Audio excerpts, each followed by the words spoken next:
Hello बच्चा बेटी, कैसे हो? स्टोरी टाइम कहानियाँ जो जीना सिखाए में आप सबका स्वागत है। तो आज सुनते हैं हम न्यू स्टोरी। तो आज की स्टोरी है हमारे शंभुनाथ महादेव जी के ऊपर। आज है हरतालिका। तो हरताली के पावन अवसर पर आपको मैं एक सुंदर से अच्छी कहानी सुनाऊंगी कि हरतालिका क्यों मनाते।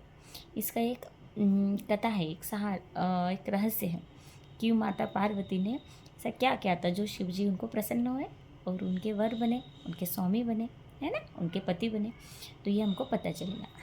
तो कहानी ऐसी है कि माता पार्वती जब बड़ी हुई तो उनके मन में इच्छा हुई, मतलब कि उनके पिताजी घर में बातें चली कि चलो इनकी शादी करा दे। तो पर पार्वती के मन में इच्छा हुई कि मुझे शिव जैसा ही पति चाहिए।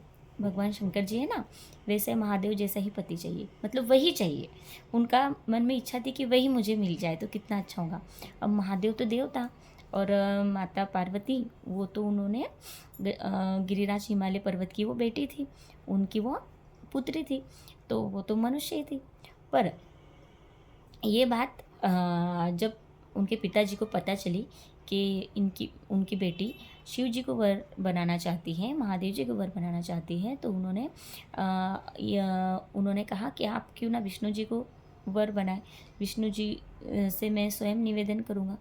तो माता पार्वती अपने पिता को भी ना नहीं कर पाई, पर वो तपस्या करने के लिए जंगल में चली गई और उन्होंने तपस्या किया।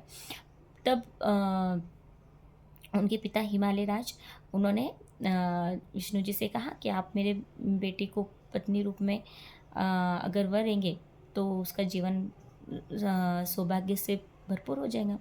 तो तब विष्णु जी ने कहा कि आपकी पुत्री शिव जी की उपासना करती है, वो महादेव को वर बनाना चाहती है, तो आप महादेव जी से विनती कीजिए।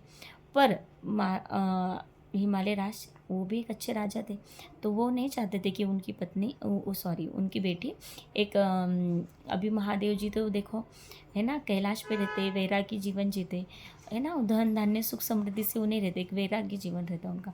तो उनकी इच्छा थी कि मेरी बेटी सुख समृद्धि से भरपूर, जैसे विष्णु जी है ना, नारायण जी तो वो धन धान्य से भरपूर है, तो उनके पास रहे, उनके पास तो वैकुंठ है, हर सुख सुविधा से उपलब्ध। तो एक उनकी भी जनरल इच्छा हुई ऐसी, जिस हर पिता ये चाहेगा कि अपनी बेटी सुख समृद्धि से रहे।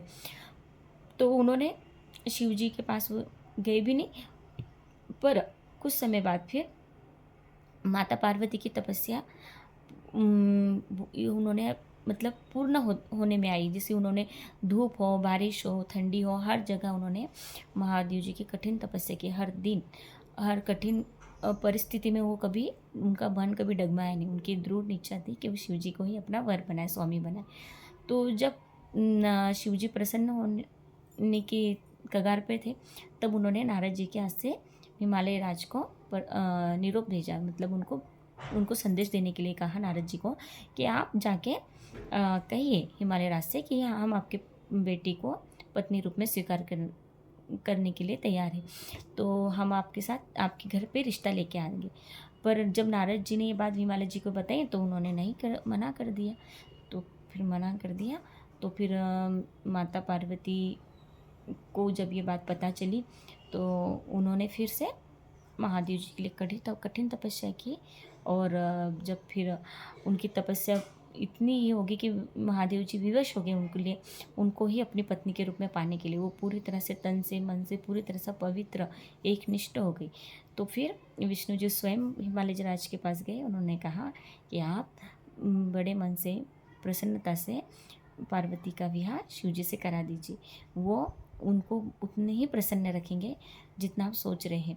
उनको कोई चीज़ की कमी नहीं होगी, उनको उतना ही प्रेम, मान, सम्मान सब कुछ मिलेगा, रिस्पेक्ट, लवनेस, केयरनेस सब कुछ मिलेगा। तो आप बिना डरे, बिना संकोच किए महादेव जी के साथ उनका विवाह कर दीजिए।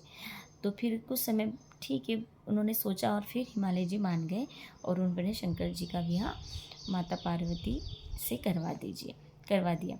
तो ऐसे माता पार्वती ये पूजा इसलिए की जाती है हरतालिका की कि हर ले, मतलब हर हमारे विकारों को हर लेना। हमारे अंदर जो विकार है, काम, क्रोध, मोह, गुरुनान, ये सबको हर के शिव जी को पाना है हमको, उस महादेव शंकर को पाना है। तो वो उन्हीं को पावन होते हैं, उन्हीं को प्रसन्न होते हैं जो पूरे तरह से उनमें समर्पित होता है, उन्हें सच्चे दिल से चाहता है। तो जैसे माँ पार्वती पूरी तरह से उनको समर्पण हो गई और अपने अंदर के वो मनुष्य थी, तो मनुष्य के अंदर तो विकार होते, तो सारे विकारों को समर्पण कर दिया शिव जी को और शिव जी के योग्य बनी, उनके पत्नी के रूप में वो जैसे बन होनी चाहिए एक योग्य स्त्री, योग्य पत्नी। तो वो शिव जी को तपस्या करके उन तपस्या में उनके सारे विकार निकल गए और एक वो देवी के रूप में आ गई। मतलब इतने अच्छे गुण उनके अंदर आ गए, तो एक देवी के जैसे उनके रूप हो गए। और फिर बाद में शिव जी ने शादी के पश्चात ही उनमें उन्होंने ढेर सारी उन्हें शक्तियाँ दी। वो शक्तियाँ से वो अभी हम सबकी भी इच्छाएँ पूरी करती है ना। इसलिए उनको शिव की अर्धांगिनी बताई, क्योंकि वो शिव समान बन गई, मानव से देवता बन गई, है ना। शिव जी तो है ही शक्तिशाली, पर वो माता पार्वती की इसलिए विशेषता, उनका नाम इसलिए गाया जाता कि वो उन्होंने मानवीय शरीर के रूप में राजा हिमालय की पुत्री बन के जन्म लिया और बाद में खुद देवता बन गई, शक्तियों से भरपूर बन गई, अपने हर विकारों पे जीत पा लिया, है ना, अपने कर्मेंद्रियों पे जीत पाया और शिव की अर्धांगिनी बन गई। तो ऐसे महाशिव अर्धांगिनी को हमारा शत नमन और हारतालिका की आप सबको दिल से ढेर सारी शुभकामनाएं। जैसे शिव जी माता पार्वती को प्रसन्न हुए, वैसे हमें भी प्रसन्न हुए और हम भी उनके योग्य बने। ओके बाय, स्वस्थ रहो, मस्त रहो।